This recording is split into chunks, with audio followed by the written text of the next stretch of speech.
The question is there rebirth? If it's there, what is the basis for one being to go from one birth to another?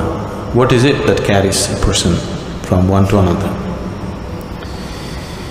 Now if you need to understand this, you must have some understanding of the mechanics of who you are. I'm talking about the mechanics of how a human being is built. See, when you say I'm a human being, the outermost periphery is the physical body.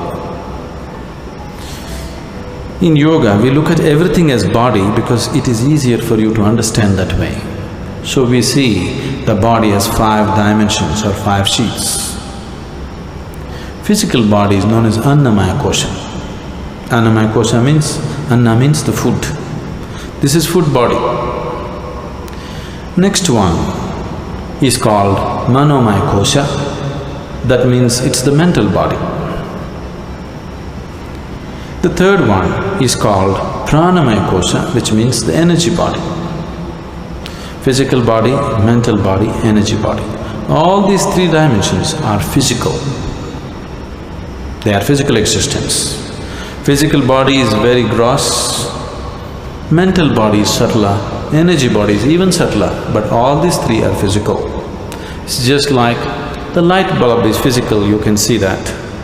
The electricity behind also is physical, isn't it? The wire that connects is also physical, the electrons that flow through the wire also are physical existence. So similarly, physical body, mental body, pranic body, all are physical dimensions of life. This physical dimension of life, both in all these 3 dimensions, carries the imprints of karma. On the body it is imprinted, on the mind it's imprinted, and on the energy it's imprinted.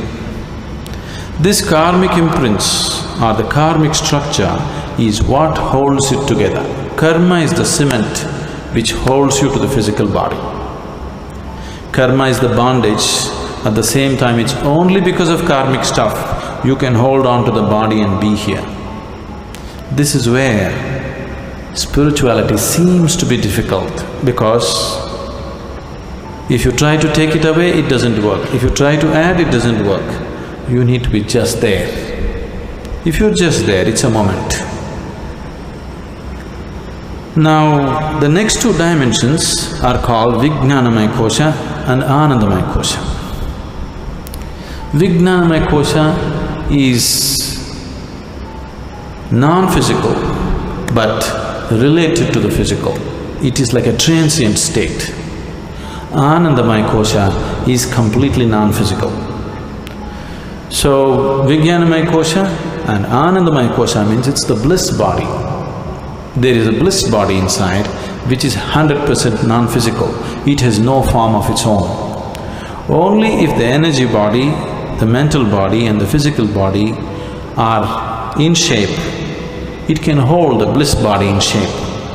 If these things are taken away, the bliss body will just become a part of the cosmos.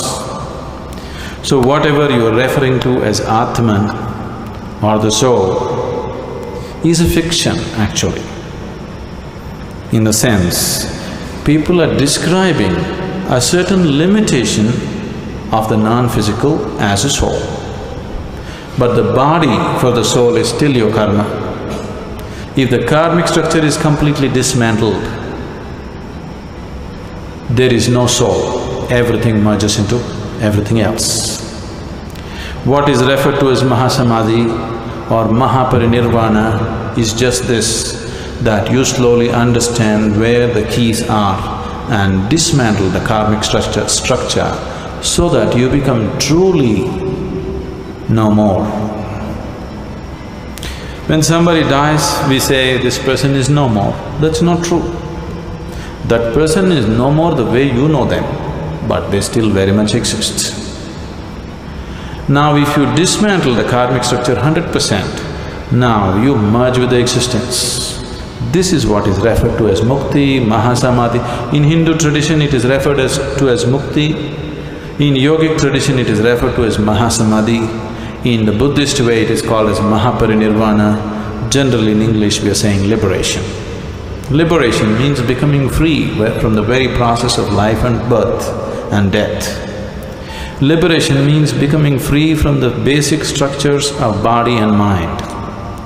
And for all this, the karmic structure is the strings which hold these things together. So when a person dies, obviously the physical body is something that you borrowed from the earth.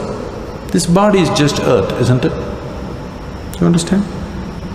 This physical body is just a piece of earth which is right now prancing around like this. But you have to pay it back, atom to atom, no interest though.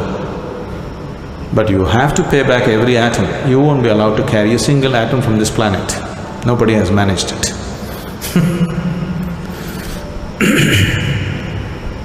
Physical body will fall apart. The mental body and the pranic body, depending upon the strength of your karma, goes on.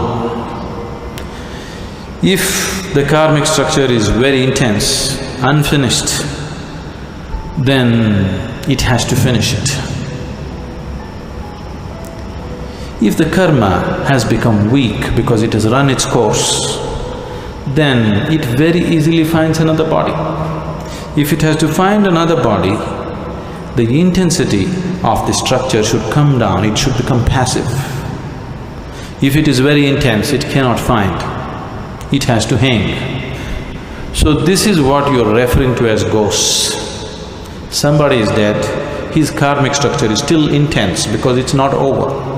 Now he needs much more time to find another body, he still exists. And the more intense his karmic structure is, the more visible he becomes, or more experientially available to people.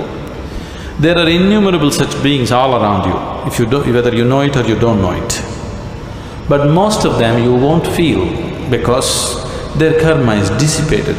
They're just waiting for more dissipation before they find another body. But if their karma is very intense, this is why they told you in the tradition, if somebody dies unnaturally, either by accident or suicide or some other way, they will become ghosts. It is not so, everybody becomes. It is just that they are more experienceable. They are more available to your experience because they have more intense karmic structures. So you people may experience them little more than other beings who die of old age. If one completely completes his allotted karma for that life, he will die just like that, without disease, without accident, without any injury. When one dies simply like that, that person may find another body within hours. This is why in this tradition always they said, if one completes his life and dies peacefully, it's the best way to die because he need not hang around. Immediately it goes on. Now when you walk the spiritual path, the ultimate goal for every spiritual seeker is, he wants to break this whole process. Or otherwise, to use an analogy, we can say, what you call as my soul right now is like a bubble. The outer periphery of the bubble is your karmic structure. Inside, there is air. Suppose you blow the bubble, you burst the bubble. Where is the air? Where is your air? There is no such thing as your air, it's become part of everything. So what you call as soul is fictitious because there is no such thing as your soul and my soul and somebody else's soul. Right now, this unboundedness is contained in the limited karmic structure, so it makes you believe as if this is a separate entity. If you take away the keys which hold the karmic structure, then it just collapses. So, this afterlife, next birth, don't believe all this nonsense.